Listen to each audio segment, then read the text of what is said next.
What's his name? Abernathy that they hired as the consultant. Maybe. They hired a person. It's interesting. Instead of Oh, instead of had four, three folks in Jack on, and he said they hired a consultant to come. but Jack didn't know him. Jack didn't know who he was too. Then they must be. The Swartz thing at JR. Hey, how you doing? You've got pro checks and balances. I'm gonna be busy today. I got a lot of folks. Do you? All right, I'll get back. That sounds good. Good luck. Elevator down. Oh, thank you.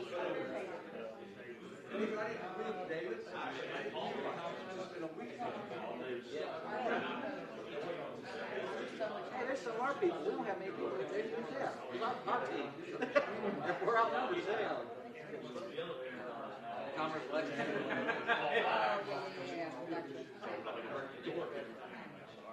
Hey, Sue, I got health department stuff. You got time to look at today.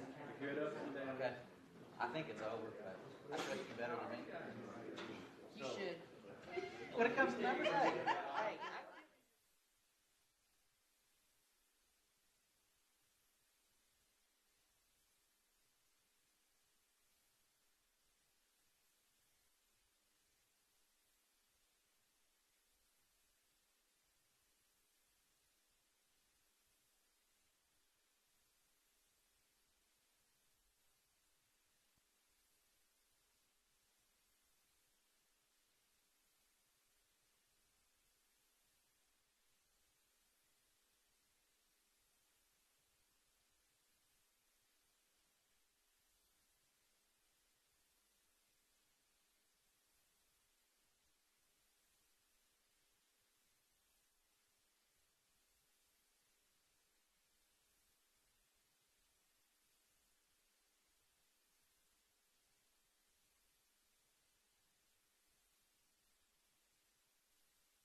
let's open our work session with pledge.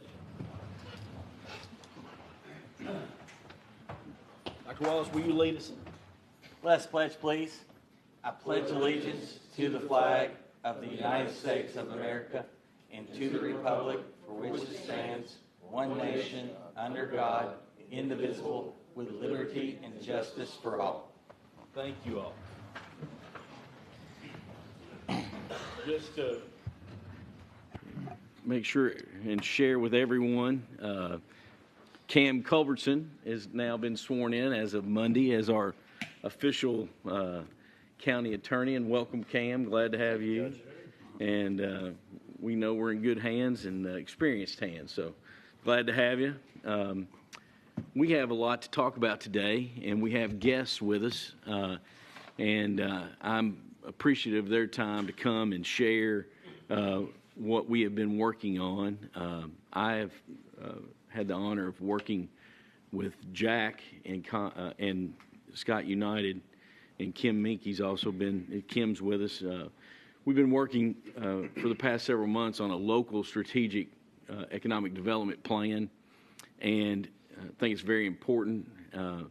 But the other aspect is I've been working on a regional aspect, and Jack and Kim have also been involved, how the plan that we're developing can dovetail and work and complement with a regional plan. I believe a regional plan and our participation and collaboration in a regional effort will be the most efficient, most beneficial for our community, period.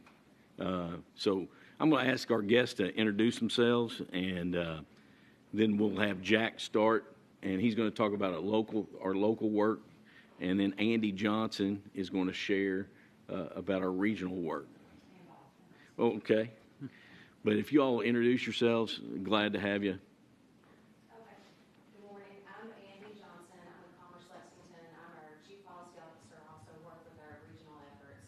So I've been at Commerce Lexington for 9 years now. I'm also a Georgetown College graduate. So, yes. Did you say something about being All-American basketball player? My name is Bob Quick. I'm with Commerce Lexington. I'm the CEO, and I've been in this role for 21 years.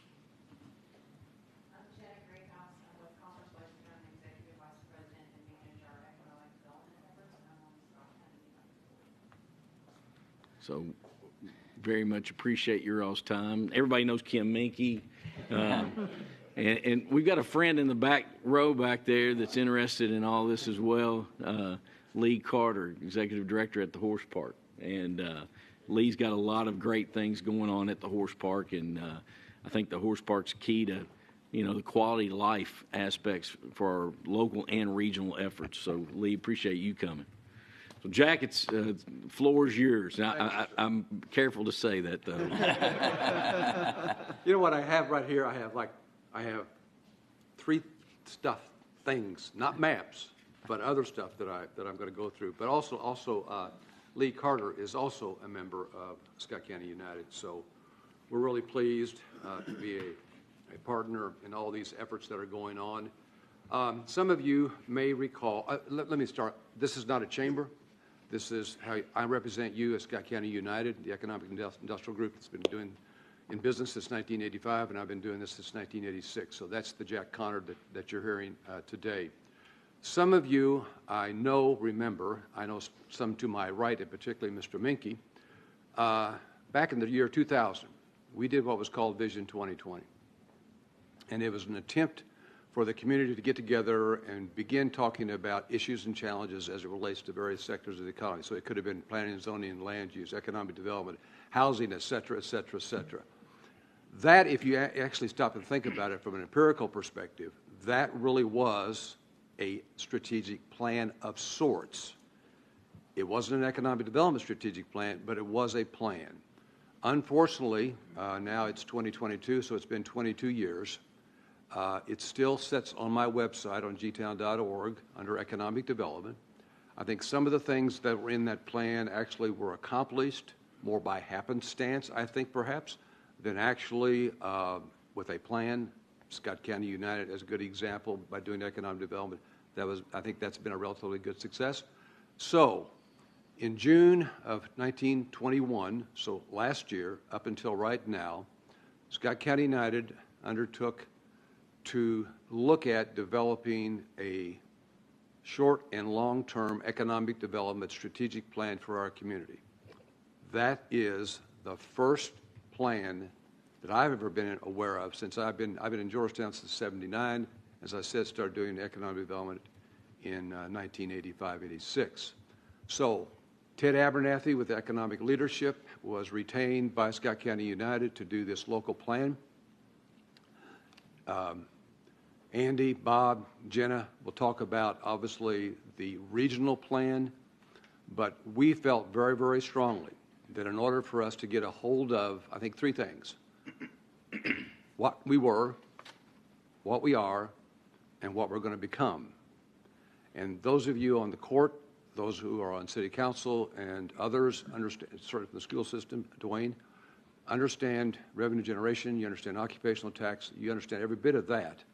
But if we don't continue to maintain and expand our base for this economy, we're not going to be able to meet our needs. We're not going to be able to meet the growth. I've got some, he's already done it. I've got a few slides, but that I want to kind of talk about. I'm going to actually talk about some of the stuff that's in this document, and I'm actually going to send that to you all sometime today so that you get a real feel for kind of like where we are today. Ted has been working diligently, helping us, working with us to put together this plan. I will say, in my personal opinion, I gave you a handout. I would ask you not to look at it now, please, because that's going to be my last thing. Thank you, Dr. Wallace. That's going to be my last. That's going to be my last thing to talk about is go through that 2 pages, which are actually the recommendations that Ted has made so far. I see those kind of in a larger perspective. I think that those recommendations need to be broken down a little bit further in terms of some objectives and, in fact, maybe some really action plans. All through this, what I'm going to do, and I'm going to try to do it very, very quickly with these slides and then kind of my notes. What we have right now, and you'll see later when I send you the document, we have an awful lot of benchmarks. As an example, I've already met with the new Assistant Superintendent of Student Learning, Ms. Emmons. We've talked about the Workforce Strategy Program in West Virginia. It is a great benchmark. She's already aware of it. She's aware of what it's been doing. So I think those are going to be positives for us all. So anyway, second thing I want to say, and I thank you. I think the judge hit the nail on the head. My second comment was going to be not at the end, but at the front. Regionalism. And I'm going to give you some stats to prove it. Regionalism is where it is. Bluegrass Alliance, they will talk about that. It's a group of economic and industrial professionals, as well as utility representatives that are all involved and responsible for economic development. So as an example, Kentucky Utilities, Lanes Run Business Park, we have a split site, Bluegrass Energy and Kentucky Utilities. Bluegrass Alliance has been meeting since the latter 1980s, loosely held, nothing more than an excellent forum by which to create opportunities, relationships to do economic development. Commerce Lexington, at the time it was the Greater Lexington Chamber of Commerce, but our relationship with them is what it is all about. We cannot develop, plan, and implement economic development in this community without our partners in the region. If you think that we can, there's a large company out there. It's got about 9 million square feet that if they tried to do that just with us, it would fail. It would fail miserably. And I don't mean just Toyota. I'm talking about suppliers, et cetera. So I'm going to leave that alone for just a moment. But Bluegrass Alliance, regionalism, cooperativeness, relationships, coordination, it's what it's all about, every bit of it. There is a slide up there, so let me just kind of go to this, and I may just kind of do this without looking at notes. So this is the slide that you have behind you or in front of you, or those of you, I guess, in front of you. So what Ted did, again, you got to find out where you were, where we are, and then this is a kind of a component. Current economic reality. Apologize, you all don't, oh, you can see that. So the trends for population all the way through 2026. Myself, Dwayne Ellison, Judge Covington, and Kim Minke are all a part of the Scott County Plan Commission's steering committee. We're working with them just as an example on this data, so we can attest to the fact that the numbers that they're looking at for the comp plan is about 2 to 2.5% growth per year. So just envision what we're going to be in 2026. Go to the next one and take a look at the job trends as projected as we go forward out to 2026. I can give you all kinds of data as it relates to workforce, who's in the workforce, who's in the labor market, et cetera, et cetera. I'm not going to bore you with that right now, but that trend is going, literally. And then if you look at the third, the graph, the third one, that is something that I talk about an awful lot to a lot of people I talk about. And this, by the way, this graph is the first time I've seen in 15 years where the top gross regional product of the 54%. In Scott County, as an example, that's about 56%. This is overall. But you can see now this is a part of who we are in this community. We are a manufacturing community. That's clear. And I think as we go forward in our strategic plan, we're going to find out we need to diversify, we need to move broadly in other areas, but at the same time, as the old saying is, if you don't take care of what you got, you ain't going to get much more. I mean, that can be labor, that can be manufacturing, that can be anything. I just recognize that. We love diversification, and that's a part of it. The second slide, next. There, it works. I love that. I love that clicker. Thank you. So, again, to verify what Ted was trying to do, what Ted is doing, Scott County top industry earnings, you can see the leader, 21 data, by the way. This is the beauty of what we have, we're working with. Normally, I deal with data that's old. This is really, really good. This 2021 data. The largest industries, that's really kind of clear. As we go through this, it's going to shift a little bit. It's going to shift in terms as we look in the future where we kind of would go with that. But there are a couple of two very, very important things. I want to,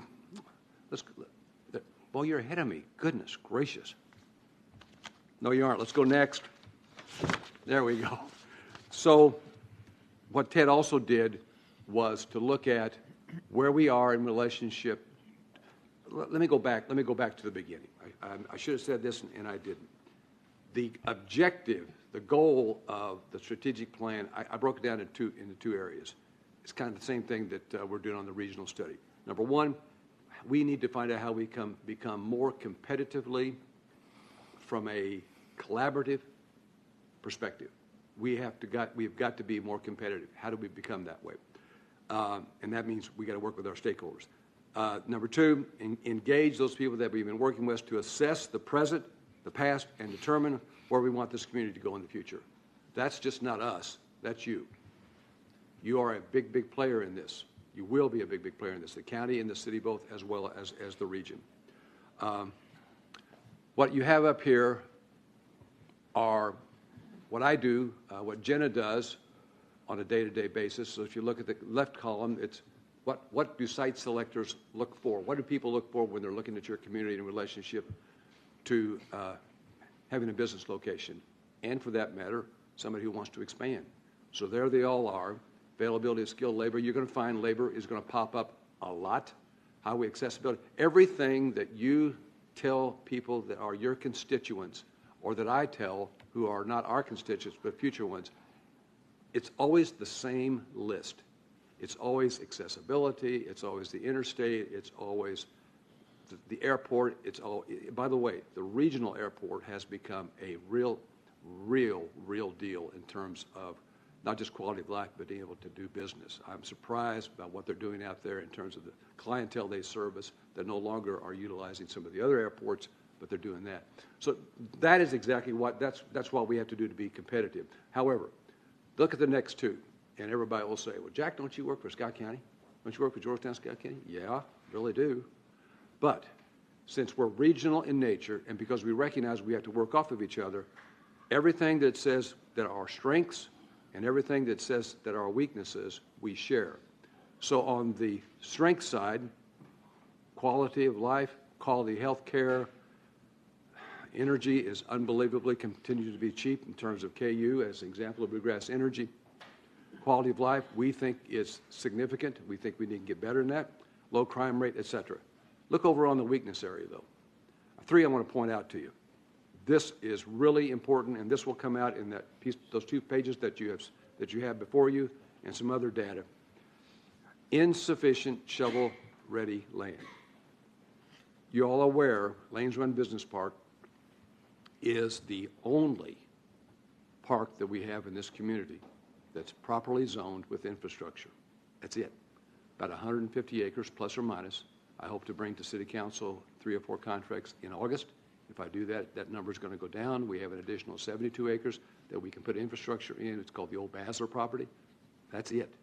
So I will let Commerce, I will let our regional partners, they can talk about that if you're going to, but I can assure you, as it says, that's their weaknesses also.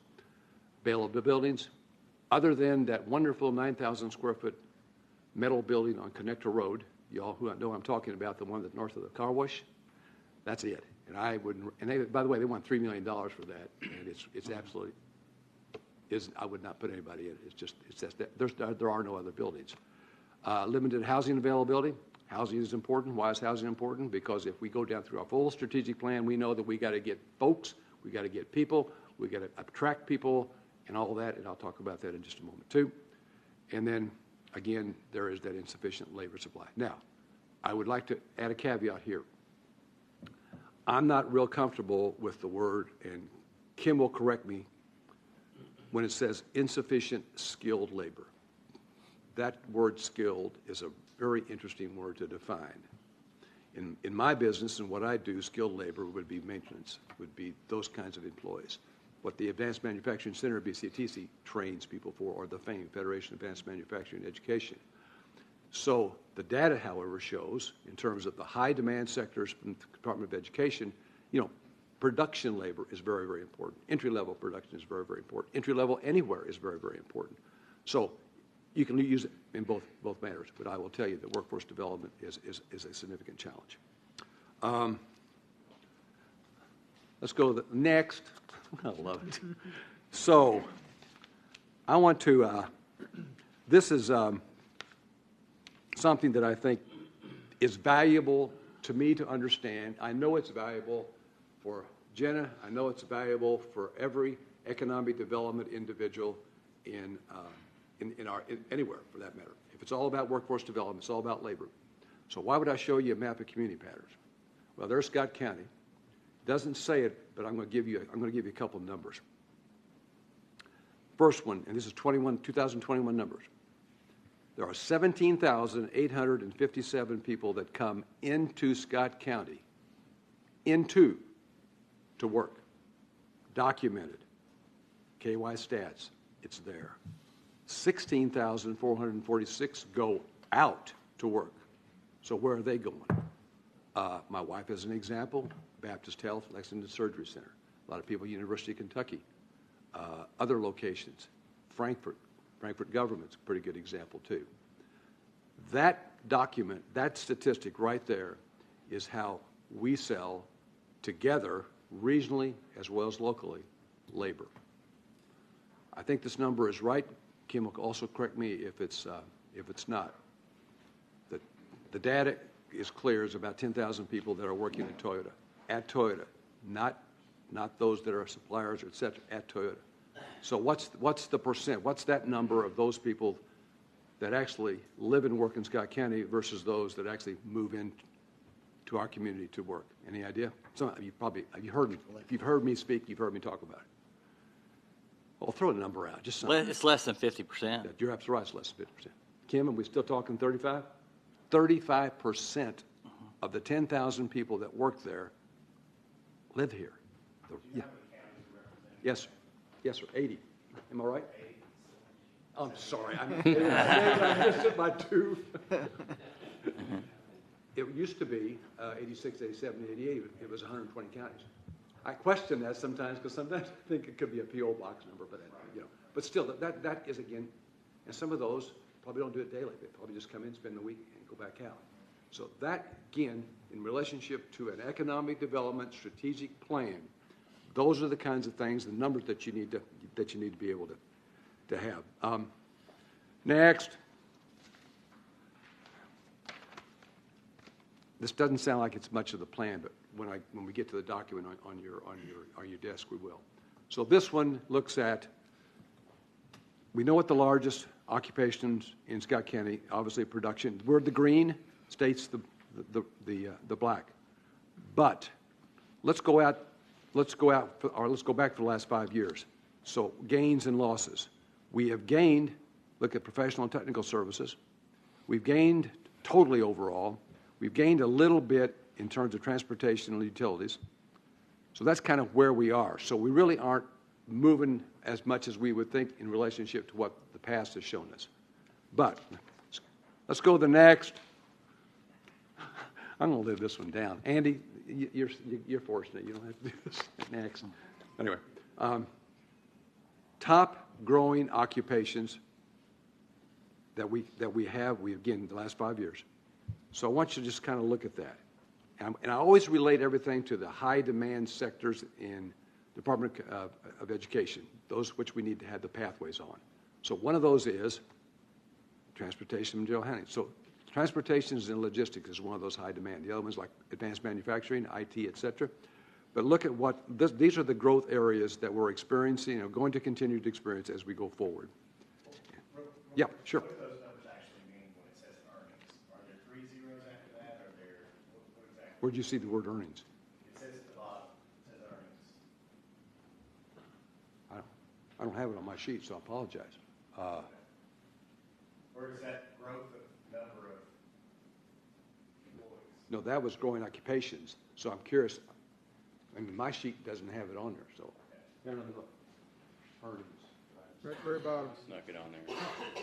I don't know. However, hang on. Thank you for not making it up. No. Lord, no. I ain't gonna do You're that. up here, you might make it up. No. Now, hold up now. Economic development.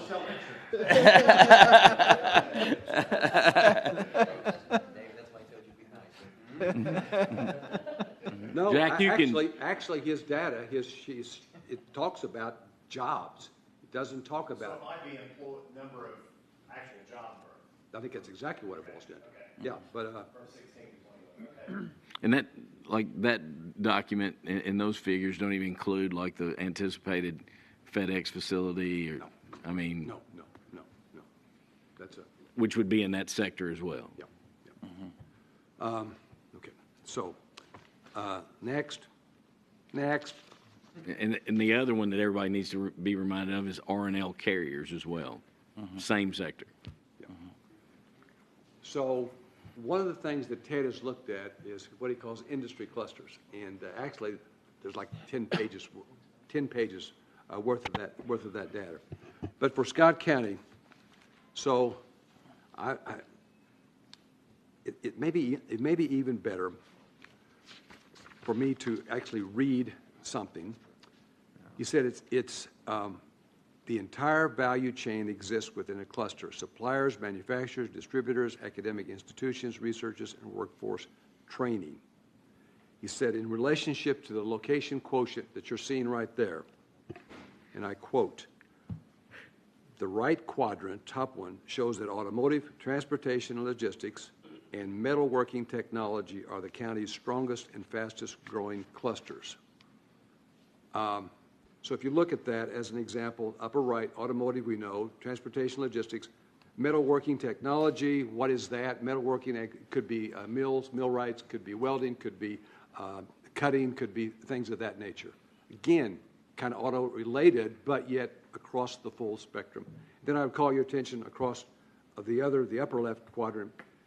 He's also suggested upstream metal manufacturing, and basically that just literally means go back to the very, very beginning. So as an example, if you were coring or you were drilling for metals, things, that's how simple it could be, like coal. But it's really greater than that in relationship to what that definition, and I can give you some NICS codes, but it wouldn't make any difference. Agriculture inputs and services, he again says there may be an opportunity in that area also. I'm going as fast as I can, folks. I'm sorry. Let's next. Oh, yeah. So this really, I think, let me get to that particular sheet. There's something else I wanted to mention. Let me mention this real quickly, and again, it'll be in the document. When we look at target industries for our area and as well as for the region. So here are some trends. I'll go very, very quickly. Number one, as you all know, people are now working from home. I think the best example that I've heard of how they're out and now they're trying to get back in is Google. What Google tried to do was get all the people back to work, and they said, nope, we're good. We're probably going to stay here. But we know that there's an awful lot of people working at home, which I think also sometimes may give us a little different figure in terms of the statistics, what the data really says. Number two, retail, online purchasing, what it's done to retail spaces. Number three, children continue to be more isolated and the practices of homeschooling as an example. Labor force participation rates, those people that are actually in, if you know what our numbers are for the state of Kentucky, or for Scott County, we're right around 58% for work participation. We're probably the second lowest in the state of Kentucky, and that's not a good number. That's not good. And by the way, unfortunately about those numbers, they actually start with ages 16, so that's 16 to 18. You know that probably are not in that number. Yeah, sure. Yep. Nope. When you say it starts at 16, that's when they start counting. That's when they. So like let's say I have 3 girls. Yep. And they all play ball, but none of them. They're in the number. Their job. They're in the number. School Yep. and softball and volleyball. As long as they continue to do what they're supposed to do, they're not doing their job. So would they count against? Yes. That? Okay. I asked that same question. They're going to have to get it. That's not fair. That's the personal. Of course, it's not. Okay. Okay. Because of the economics of our county allows for kids to maybe not have to go outside and work. So anyway. It's not an anyway. It's really important. It is really important. Track unemployment data. That's the best one. Last month, 2 months ago, for Scott County, it was 2.8%. Now it's jumped up to 3.7%. I'm thinking, okay, so what does that mean to me? If it's unemployment and we're low, the suggestion is we're at good levels. We're at high. What's the word I'm looking for? You got it. We're good. We should be good. No, just the opposite. If you go, not KY stats, but if you go to labor market data, as an example, of manufacturing. The last figure I looked at from labor market folks was that there were 10,700 manufacturers in this town. I thought, really? They got 10, so that means that Adient, they only got 1? Maybe Butek's got 3? So what happens with unemployment data is that it really is confusing because they only deal with those people that have filed for unemployment. So how about those people that are no longer? Or how about those people that have left the job market? And by the way, your number or that work participation number is a component of what that 58% or whatever it is. What's that old saying? Figures lie, liars figure. It's just kind of really difficult sometimes to do that. I apologize. We should expect a new surge in service industries, retail, and healthcare. We need to maintain a broader inventory of existing business. We've already talked about that. Data analytics are ever more important, and that is absolutely true. Data analytics are extremely important. Jenna put together, through the University of Louisville, a wonderful return on investment program, a professor down there. So if you plug in, I plugged in Country Boy, ran the data, and then it could go at it and look at the value adds, job creation, outside job creation, et cetera. Really, really good does. Jack, we got all morning. No. Yeah, everybody knows. Everybody knows. I told my wife this morning. I love this. I mean, I just love it. I absolutely love this stuff. And so let's just let's forget that. Let's stay with this one. Then we're going to end up with this. So this falls under Ted's category. of aspirations. So it's pretty simple stuff. It is simple conceptual stuff. The problem is implementation. It's always about the process. It's like I've learned from Mr. Minke, it's always about process, it's always about implementation. So better preparation for growth, yes. Development alignment with the comp plan. Now, let me stop right there. So we got two issues in the strategic plan. Number one, we got to deal with it from an economic development perspective to become more competitive. Second thing we have to do is we got to look at the future. So what did we do in our community? What have we done? Dwayne knows, Judge Covington knows, Kim knows. We have now also contracted with economic leadership to be able to do what that says. Develop and align our comprehensive plan. That was what we're doing. I can't deal with your capital investment plans, et cetera. But we need to become more engaged with the comp plan in the processes in how we can become more friendly, how our processes can work more effectively. So that's what we're doing right now. A guy by the name of Greg Payne, who's Vice President of Economic Leadership, just sent out yesterday, you should have been on that email. I think you were. Probably 25 to 40 names that he's going to interview about process, just about the process in terms of planning and zoning. It's very important. We think that's critical for the future. Jack, I got a question for you. You referenced earlier about the limits of already zoned manufacturing areas. Yes, sir. And I think you referenced the property on Connector Road. However, in my mind, I'm sitting here thinking, and I wanted to know if this group has looked at, for lack of a better term, refurbishing existing industrial area, specifically these three properties. The property on Lemons Mill Road that's close to Nazarene Church. The old production plating. That's correct. The stamping ground has a factory. Yep. And then I believe Will Hoyt Tool, is vacant out off of the bypass as well. Have you all embraced that idea, and what are you all doing to try to put people in those places? You are aware that there is a major environmental... Oh, I understand on Lemons Mill. I understand the Lemons Mill property, but it's already zoned industrial. And it is zoned industrial. I actually sent that document to an investor Monday for him to dig deeper. Basically, there's just a hole where they actually just drop the plating, drop the stuff. Sure. So, but it can be remediated. It's what's the value, what's the return on that? It's all that kind of good stuff. It's that stamping ground in terms of the old. You're talking about Commonwealth Tool Machine yes, building? that's correct. They're still there. They have offered that to the city. What's happened with that one? That is a building that is not on our list because it doesn't meet the criteria for the economic development cabinet. So we're not doing anything with it. Probably something that needs to be on my radar, though. It was a third one, Industry Road, Brook Industrial Park. I'm not going to say anything about. I'm not going to say anything about that right Yeah, now. but my point is that we have some areas zoned We have a few. industrial. We have a few. However, the clients that I get, and probably Jenna gets too, are. They need to be up to date. They need to be ready to go. I understand. Thank you. That's the key. So other than those, Georgetown Industrial Park is gone. Delaplane Industrial Park is gone. There is a 160-acre tract on Old Delaplane that's the Ken Ramsey property, but they want like 20,000 acres or something like that. There's another property anyway. There are some other properties, but it requires capital and infrastructure, et cetera, et cetera, et cetera. And that's what. So let me go down. It's going to be on your handout. Increased investment to ensure adequate workforce for existing companies, something that's key. Zoning promotion. The live, work, play concept, you see it on there. That is probably as equally important as anything that we want to do.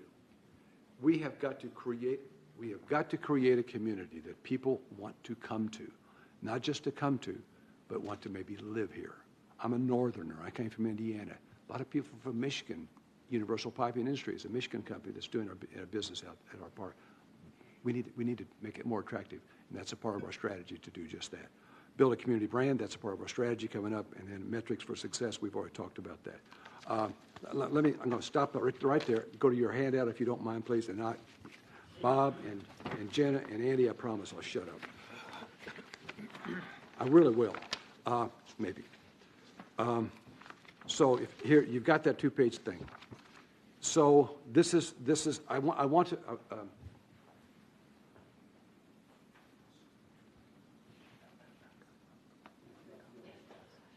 if anybody in the audience wants this stuff, it's available. I'll be more than happy to give it to you.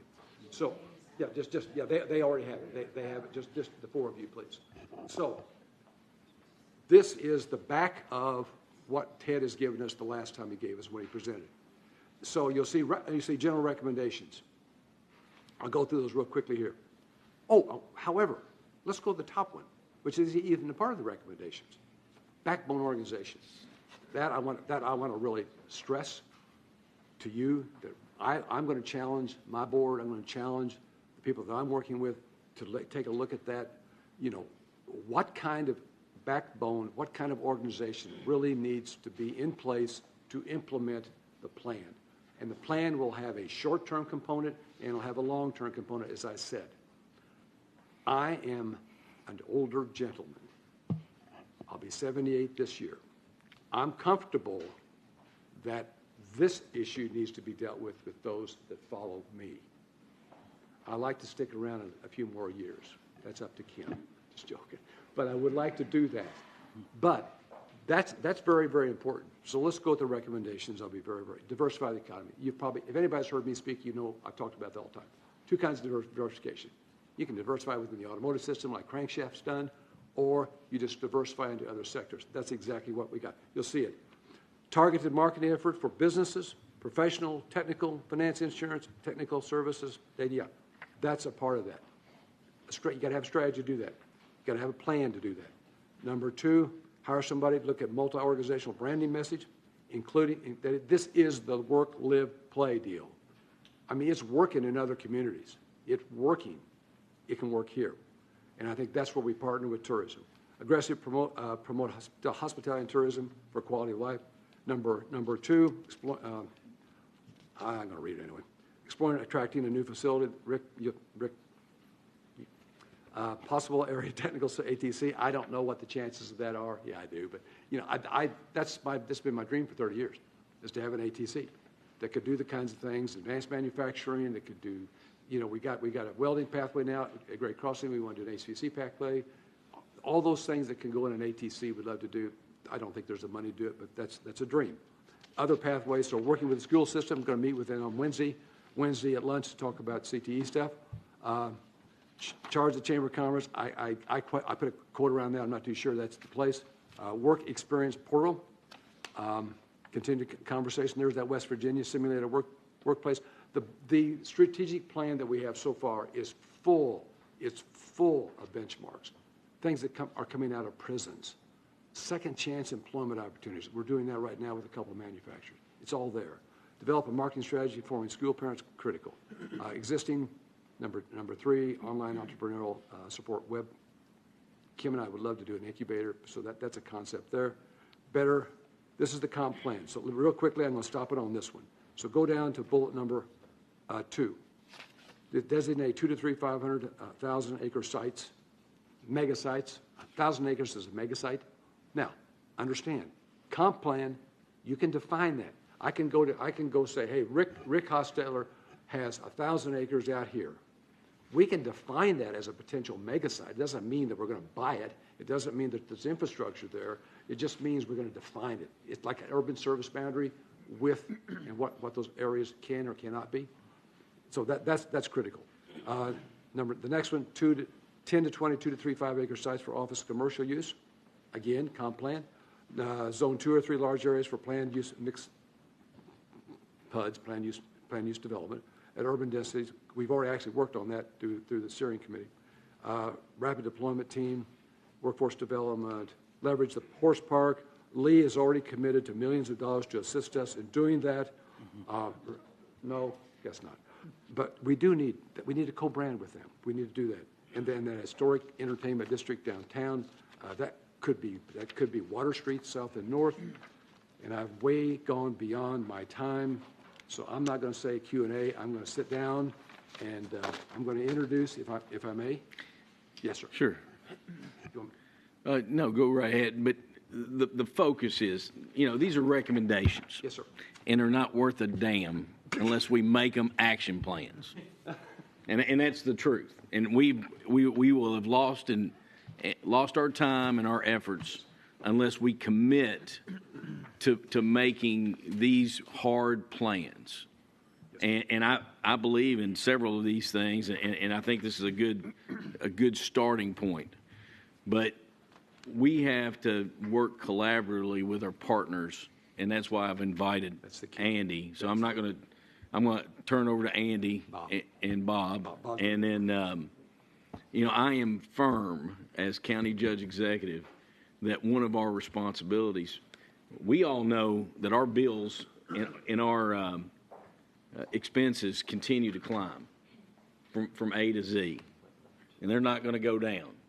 So we have to look at other opportunities, and we need to aggressively, I think, try to prepare ourselves and make ourselves ready for those. And Bob, I'll turn it over to you. Please don't isolate us. Please don't. That's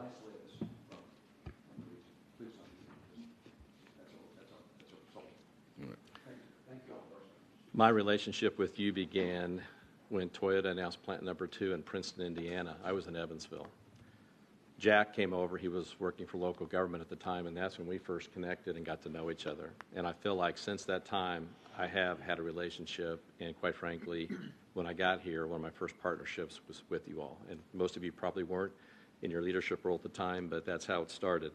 I'm going to set up Andy, and a little bit of Jenna's here as a resource to help talk. But as was said, my name is Bob Quick. I'm the president and CEO of Commerce Lexington. My family and I came here back in 2001. We thought we'd be here 5 to 7 years. That was kind of my run rate.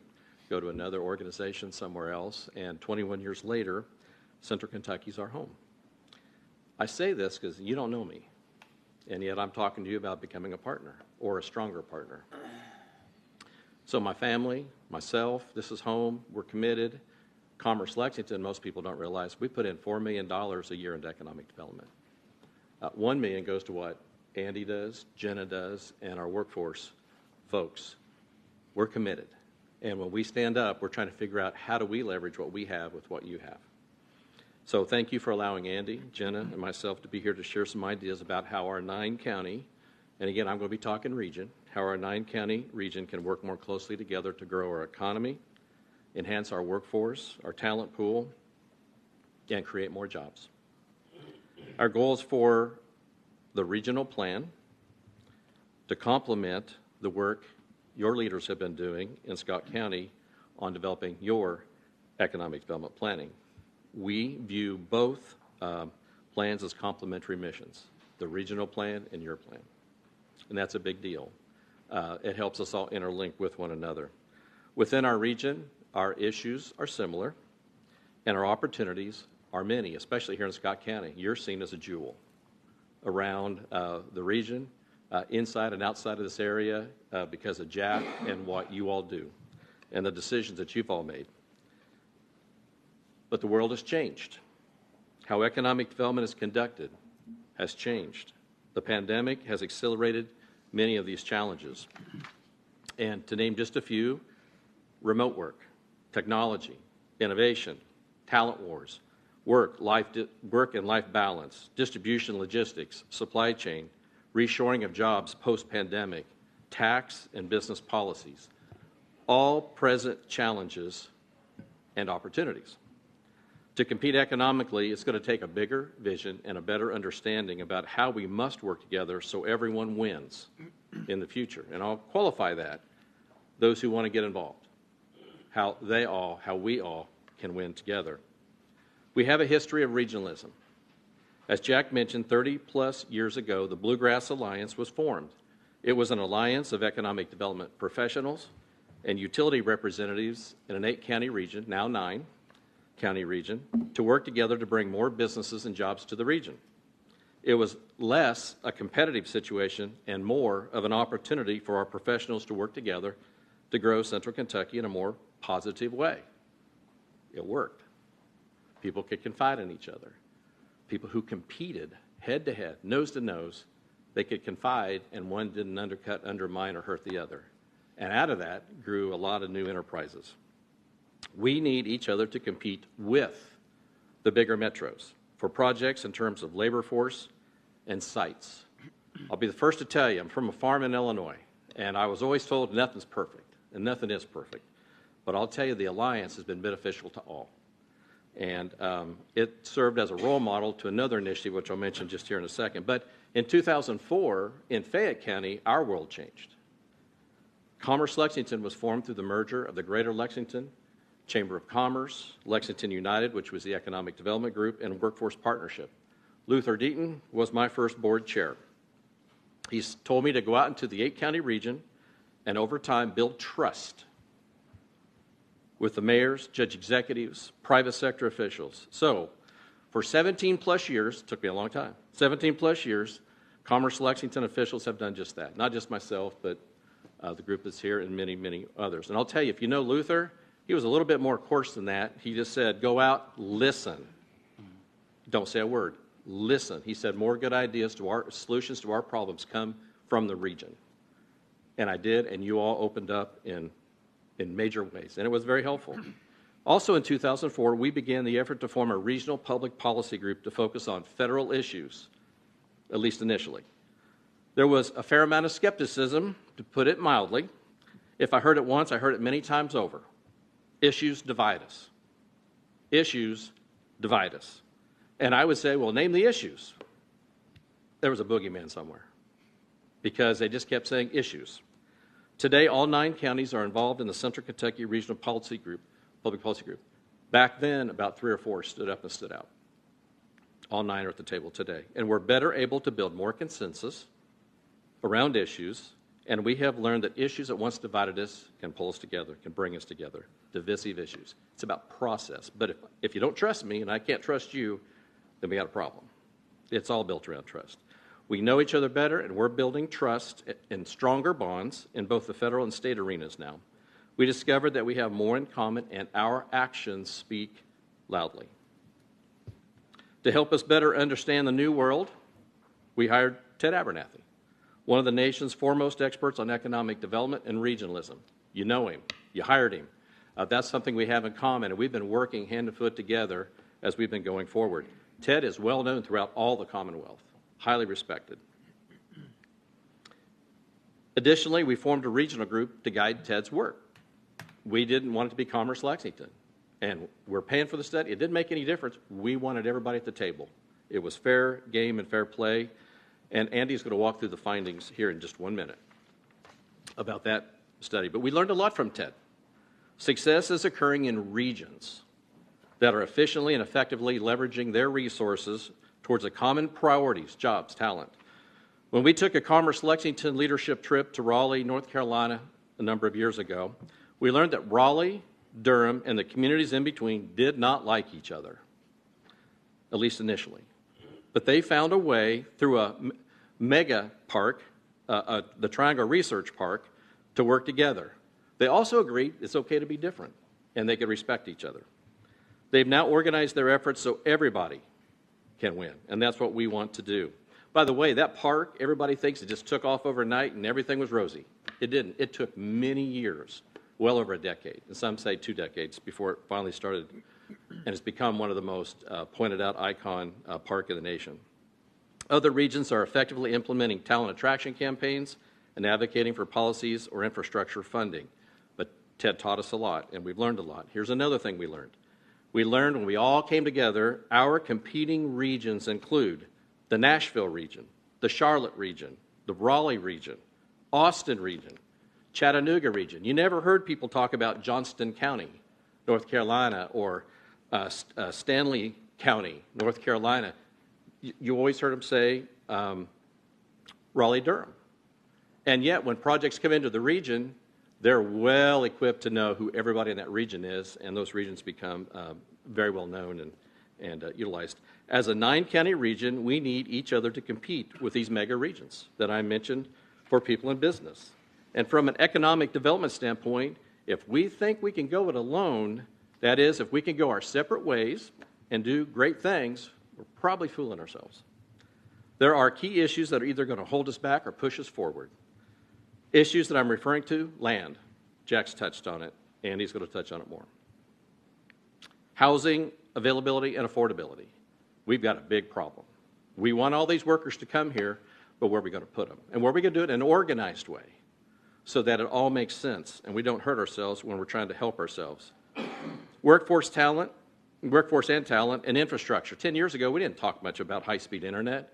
It's a staple today. You got to have it. It's got to be high in quality, and we all got to work for it together. Some of us have it, others don't, but we all have to have it. And finally, business climate policies.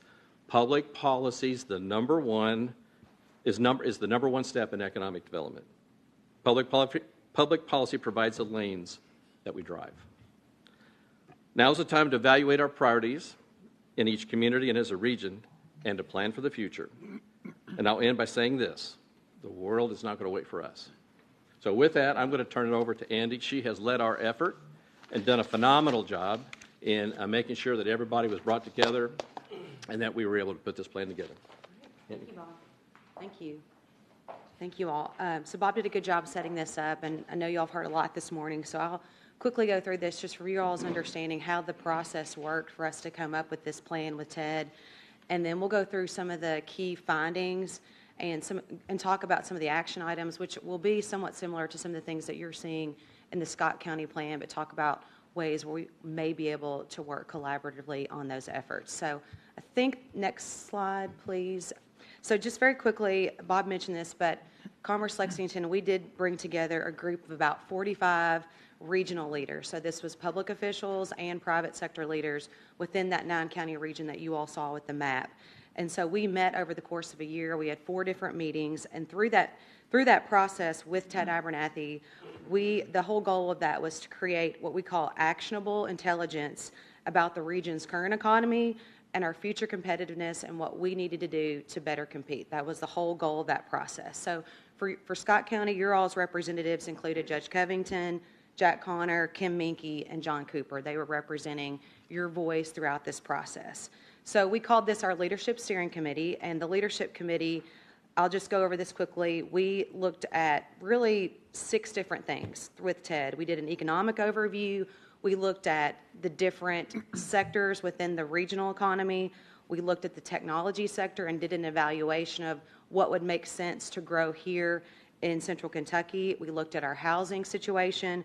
We talked about as a group what we felt like were our regional strengths and weaknesses, and then compared those to what we felt like the economic development professionals felt like were our competitor cities, and those cities that we aspired to be like. And then we developed, as a group, consensus, what we felt like was an action plan related to economic development, talent, and public policy, things that we could work on together. So you all have a copy of the executive summary, which is really just a condensed version of those key items. I'll hit the highlights on that just so you don't have to read through it right now. But we also have a very dense 50-page report that goes deeper into all of these different areas, which we're happy to share with you all as well.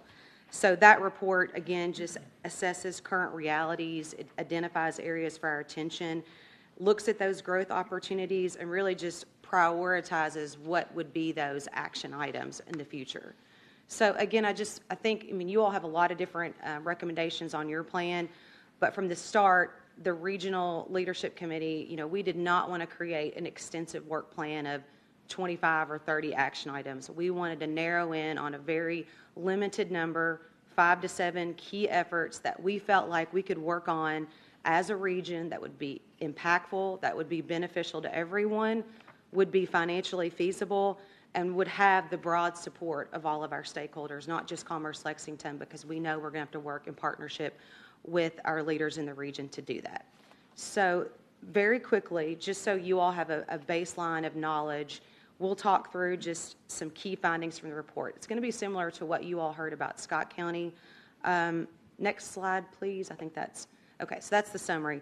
So just very quickly, the highlights of the economic analysis included just the Bluegrass region. It's approximately 700,000 people. That's what we're marketing to compete against those metros. In terms of a regional employment labor force, that's about 376,000 people that are in the labor force workshed.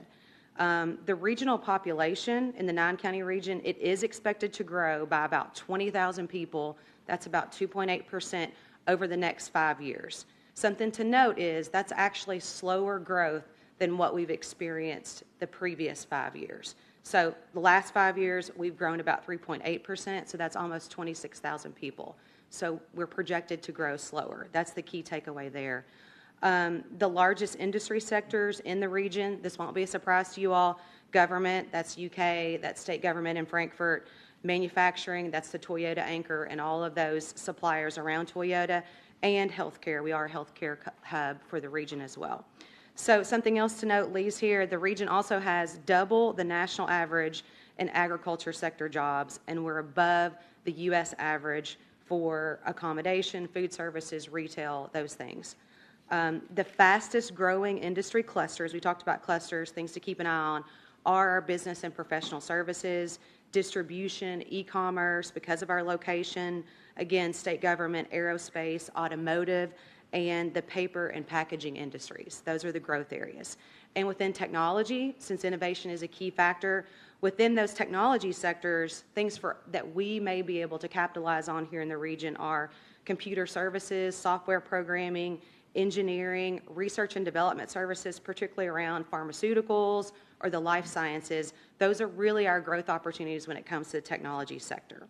So the key takeaway here for you all, just from a regional perspective, is just to realize that we have had steady growth over the past 5 years, but we are slower than the national economy, and that's something to keep an eye on. That can be a good thing.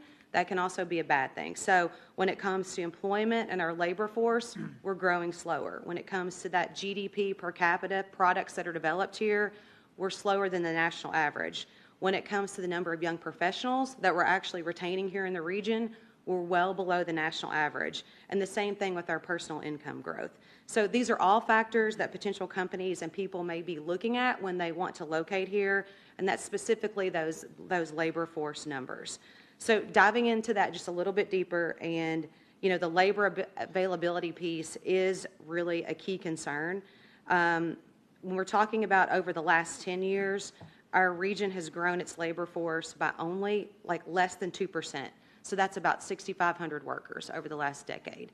And so that probably means that people are coming from beyond the 9-county region to fill the jobs that we have here. The percentage of young adults, and that's 25 to 39, is below the national average, as I mentioned. So those are negatives, but a positive is, our universities and our colleges within the region, they're producing 20,000 graduates a year. So trying to figure out how we leverage that and make sure that we're retaining those folks is really important going forward. Sorry, I had my pages misnumbered, so I'm a little bit out of order. So in terms of the average earnings per job in the region, Scott County is obviously doing a lot better than the region, but the region is about $62,500 per job. Again, that's below the national average of $76,600.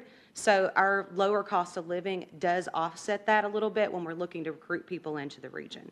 So quality of life, affordability, those are all strengths that we have when we're compared to our competitor regions. You can see we did a listing of some of those competitor metros, and Ted's company does a matrix based on a variety of different factors to see where we stack up. So visually, I just wanted you all to see that we're really kind of in the middle of the pack. So there's a lot of opportunity to improve with just some targeted initiatives. I think we could quickly move up that list. We did look at a housing analysis, and I know we're all feeling the pressure of the lack of inventory and the increases in those prices, but from the data points that we've seen, we still are more affordable than our peer cities. Now, that may change over the next 5 years. It's definitely something to continue to monitor, especially if our median wages are below the national average, just making sure that we've got an appropriate amount of inventory, that we're recruiting in high-wage jobs, and that we're just keeping an eye on making sure that we've got enough single-family homes, enough apartments, and things that fit the variety of the spectrum of what people will need in the future. So very quickly, Jack hit on this, but when we talked with our stakeholder group about strengths and weaknesses, again, infrastructure, affordability, and quality of life were things that we felt like were strengths. That also included our access to health care, the low crime rate, the ratings of our public schools, energy availability, highway accessibility, and the lower labor costs. Those are all strengths that we saw.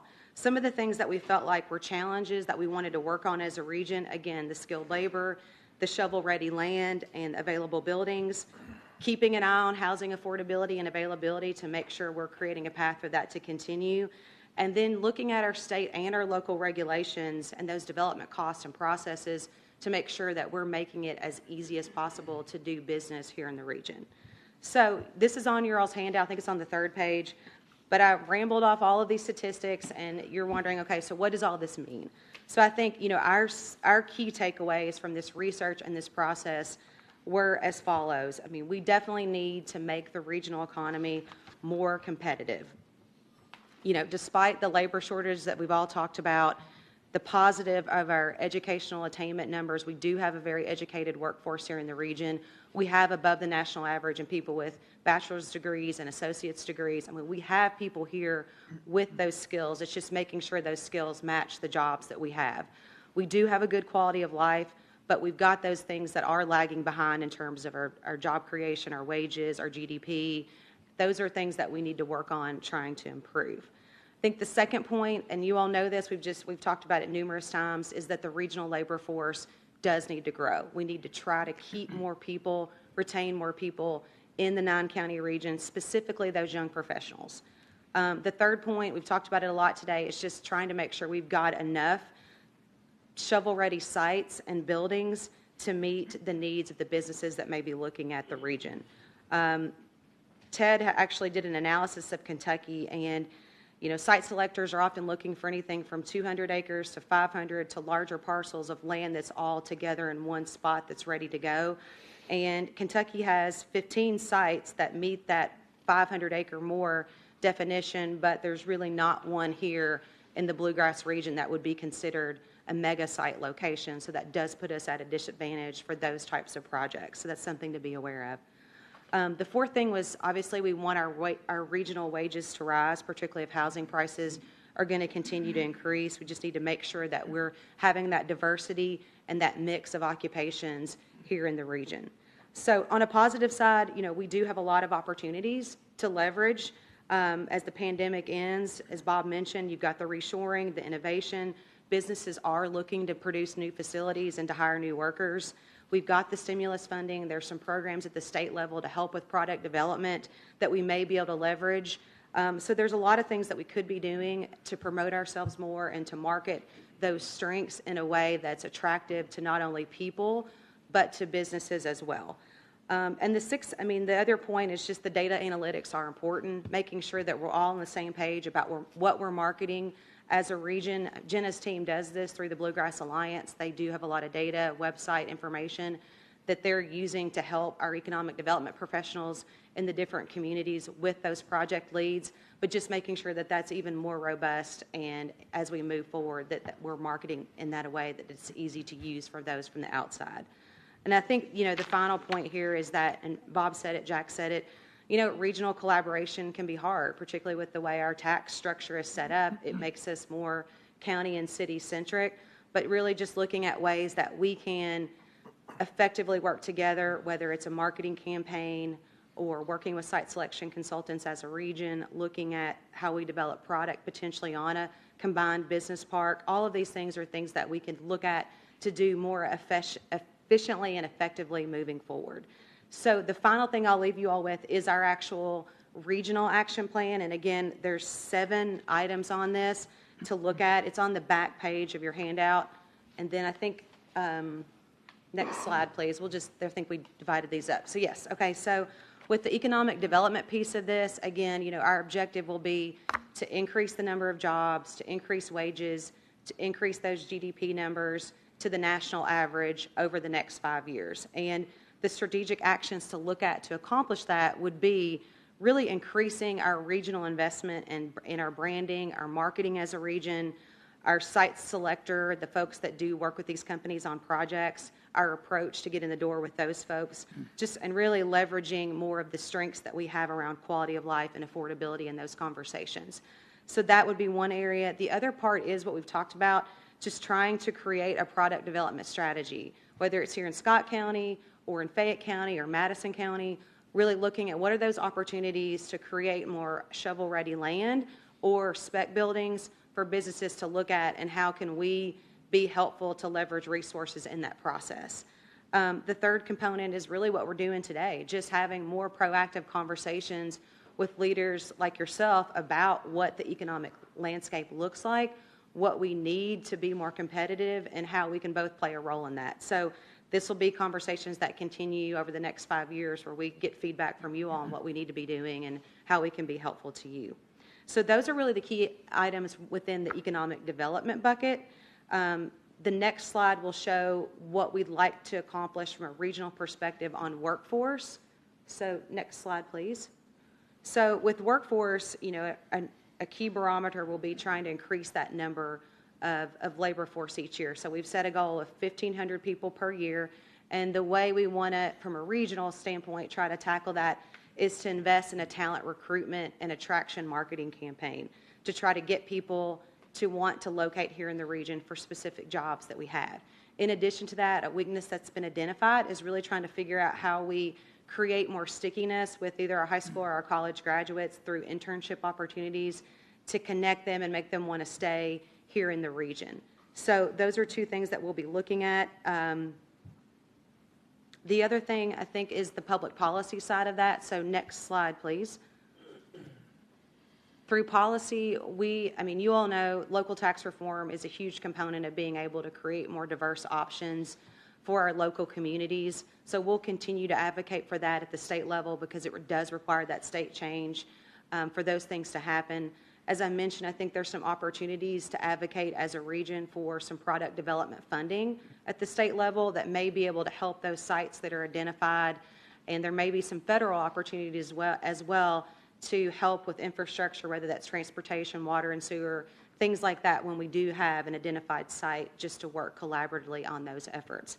So that's kind of the high points of what we see as areas that we may be able to work on regionally. I'm welcome to take questions on that or talk through some of the best practices. I know Judge Kevin can ask about, what are some examples of other regions that are doing this well.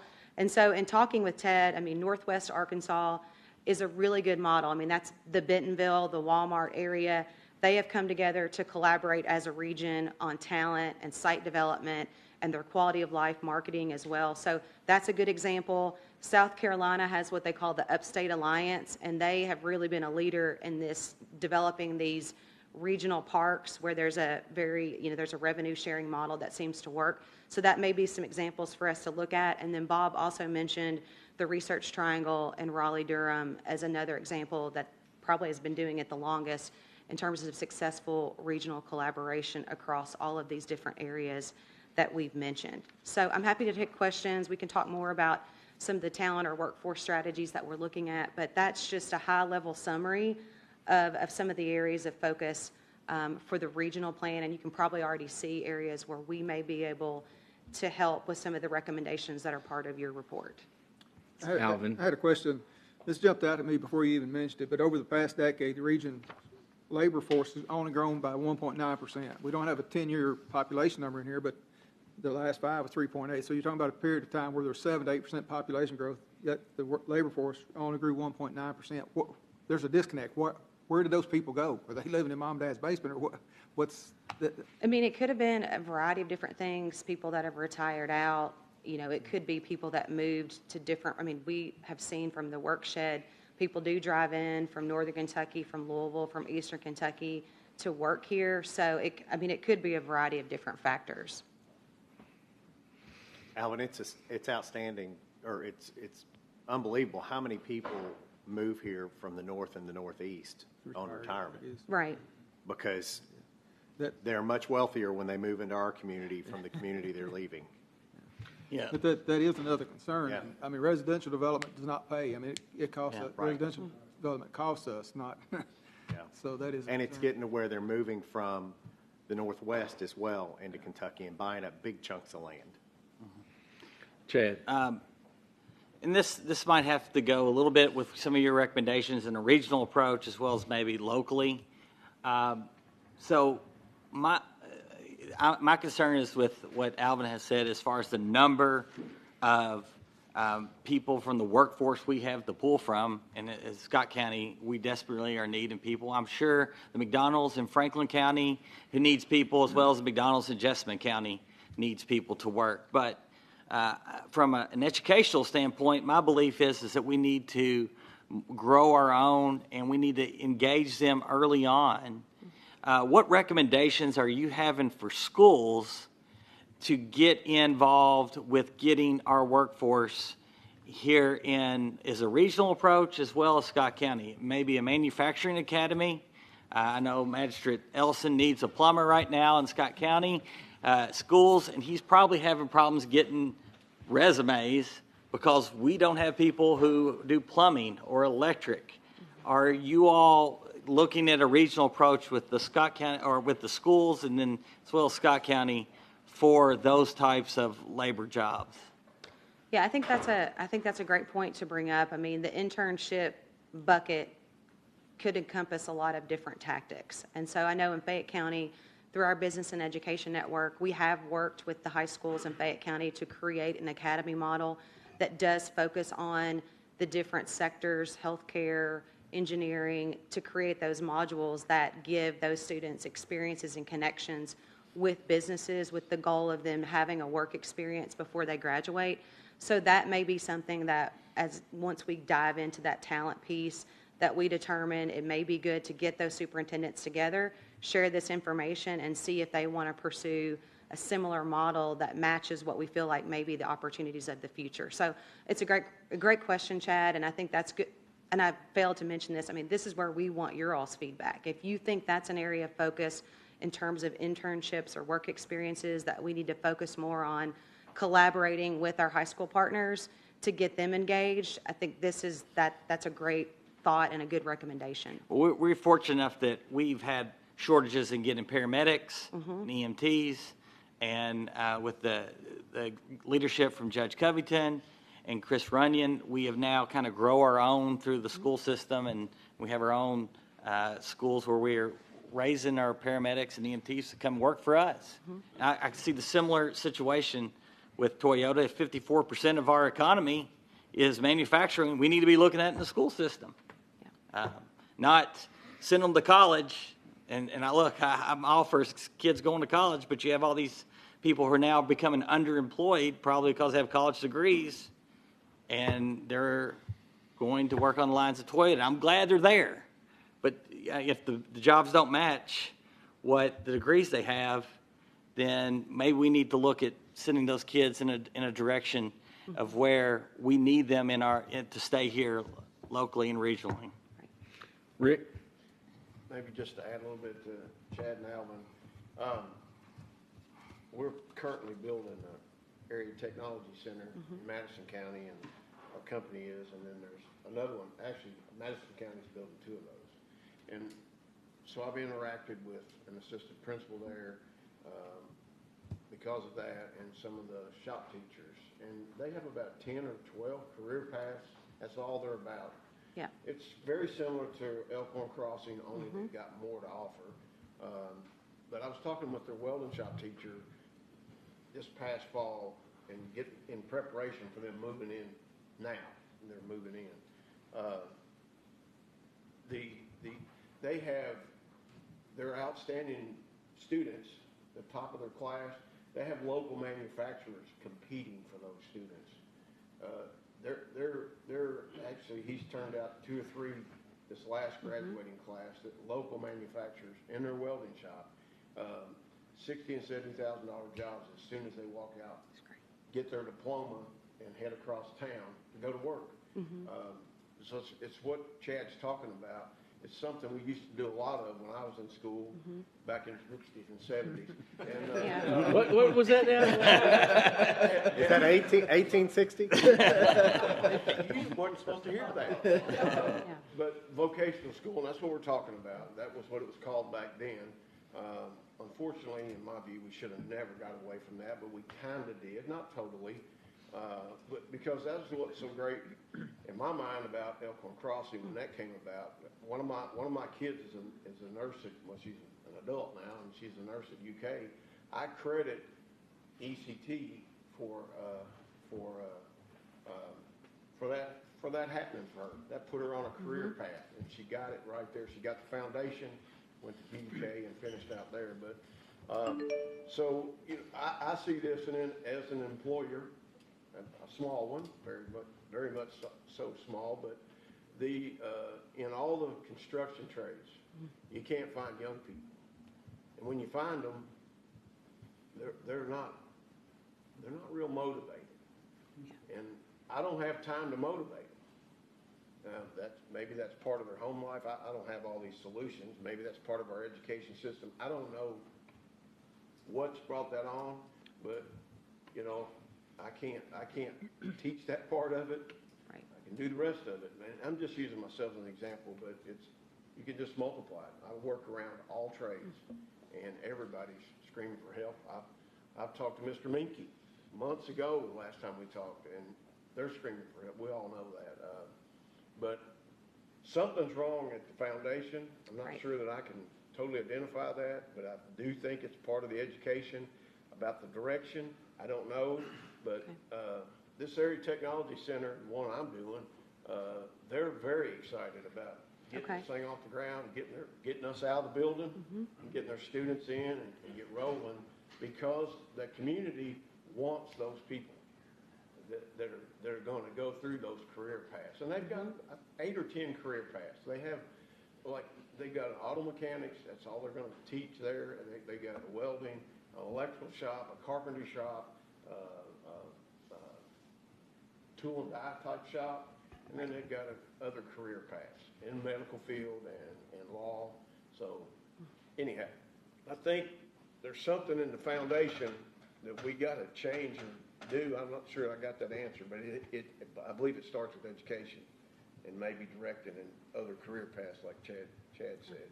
And Rick, if I can add to that, we have to build relationships with our younger kids all the way up to college graduates, because they're believing there are not jobs here for them, and they don't know the community the way that they should. And just because they're in our communities doesn't mean that they're connecting in a way that we need them to connect. So we've got to figure that out.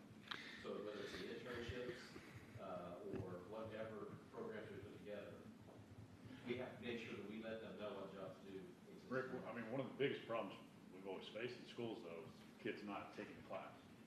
You can offer whatever, but you can't make kids take classes that are going to be worth it. You know, Is your green button pushed? Anyway. It's working. Okay. I mean, we've offered, we take kids wherever. You know, we offer all these classes.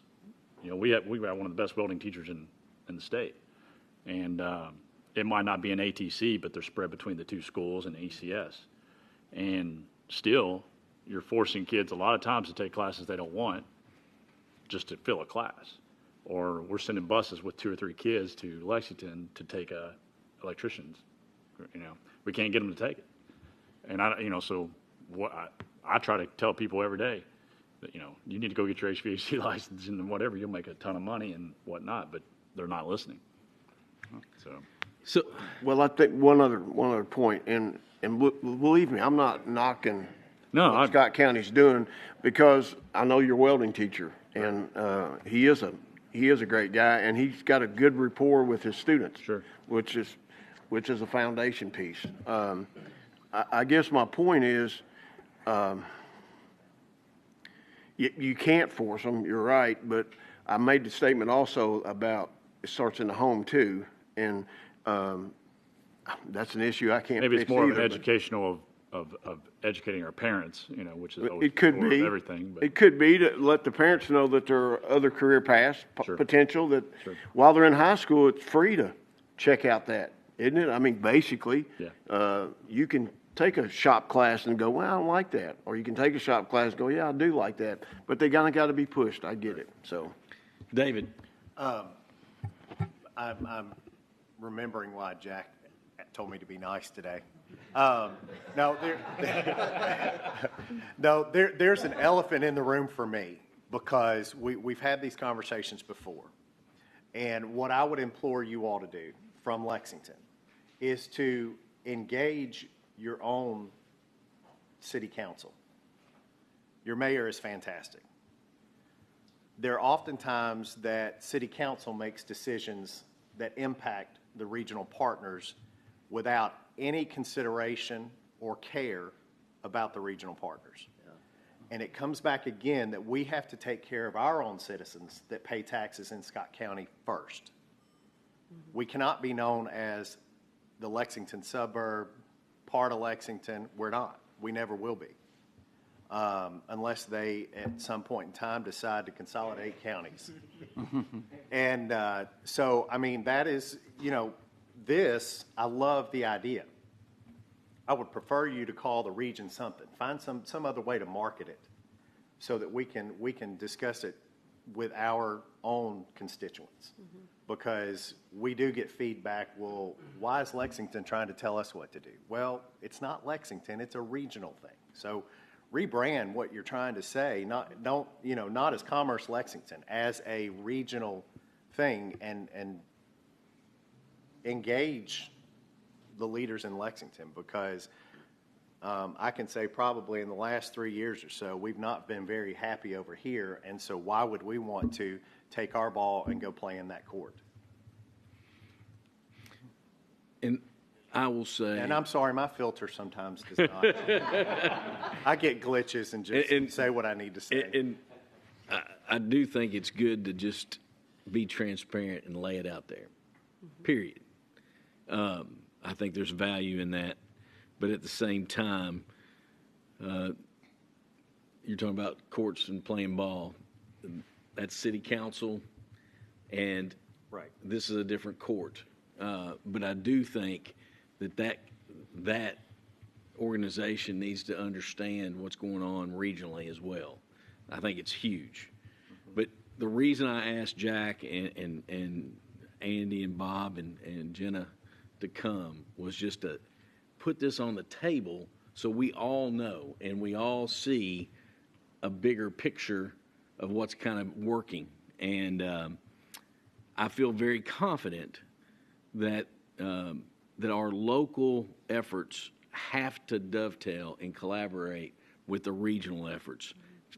You know, the rising tide raises all ships. We have to do that. And I don't want it just to be on paper and us talk about it and then walk away and it's there, because we've all been there.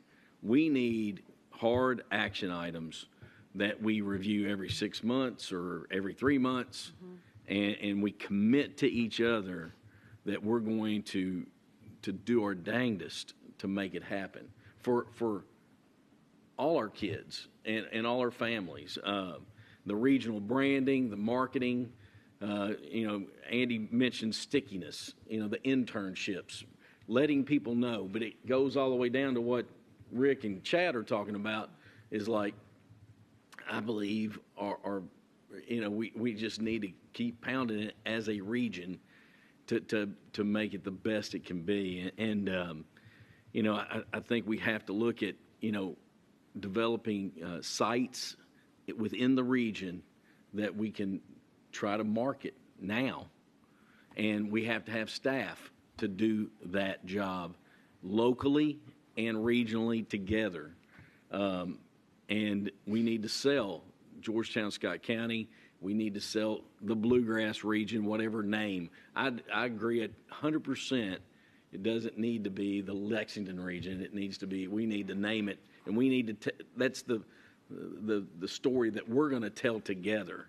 So I'm very confident and glad that we are working together to try to move us all forward, because we all know the bills keep coming and the costs are not going down to provide infrastructure and services, all those things. Our costs are not going to go down. So we need more jobs to provide revenue to help provide those services. We've got a great quality of life, great region. And that's one of our strengths, as you could see in that scale. But we have to we have to look holistically at all those different things. And in the education aspect, the workforce development has to all be together. So I think this has done what we wanted it to do. We've raised awareness. We've let everybody know kind of what's going on. And this won't be the last time I ask them to come speak. Like, I'm going to try to get them back here before Christmas to give us an update of what's actually happening. So what other questions does anybody have? And Judge, I think this affirms when we vote on a budget and we're giving money to Scott United, we're giving money to the airport, we're giving money for the business park.